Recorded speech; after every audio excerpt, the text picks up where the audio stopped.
So today we're going to talk about dairy and your menstrual cycle.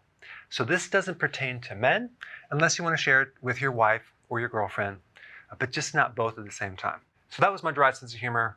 That was a joke. So what is the relationship between dairy and your menstrual cycle? Well, it comes down to this one hormone, estrogen, okay? Many people already have too much estrogen, and we are swimming in a sea of estrogen. A lot of pesticides, insecticides actually mimic estrogen. They're called endocrine disruptors or estrogen disruptors. So if we have too much estrogen and then we're consuming a product that is meant for a growing calf, which has additional hormones, it can sometimes create some issues, okay? Not just with your menstrual cycle, but with the breast tissue, uterus, and the ovary, and the prostate. So if you're noticing that you're having problems with hormones, you may want to avoid dairy for a while just to see if that's the culprit. Dairy has some other issues. Many people are lactose intolerant. They don't have the enzyme to break down the milk sugar, so they get a lot of digestive issues.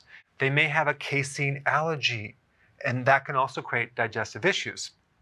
A lot of people have a problem with the protein in casein. It's called A1 in certain cows. Unless you find the one that's an A2, but that's more difficult, you may want to try cheese from either a goat or a sheep, and you'll get less of this A1 protein. And then you also have what they feed cows, okay? Grains, unless it's grass-fed, 100%. The grains, as in soy and corn, are usually GMO unless it's organic. So if you're consuming milk products from a cow that's not organic, chances are it has glyphosate residues, a lot more omega-6 fatty acids. It's more inflammatory. Now, another interesting point is the source of where you get the milk. So if you go in the farmer's market, you want to find out how they treat that cow. Let me just give you an example with the country Mongolia. An average amount of milk that they get from the cow per day is only 1.3 gallons. In the US, it's 9 gallons.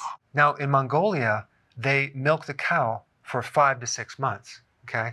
And in the US, they milk the cow for 10 months. And they use artificial insemination. As compared to Mongolia, they naturally get pregnant. And the amount of estrogen in milk from Mongolia is a fraction of that in the milk from the US. And realize this, my goal with these videos is not to keep telling you what you can't eat. It's just to bring up your awareness on certain areas that you may need to look at if you're having a problem with the menstrual cycle or the ovary or the breast tissue or the uterus tissue. So if you're going to go for cheese, go for the goat cheese or the sheep cheese. Or, better yet, the best option would be to move to Mongolia. Hey, if you're liking this content, please subscribe now, and I will actually keep you updated on future videos.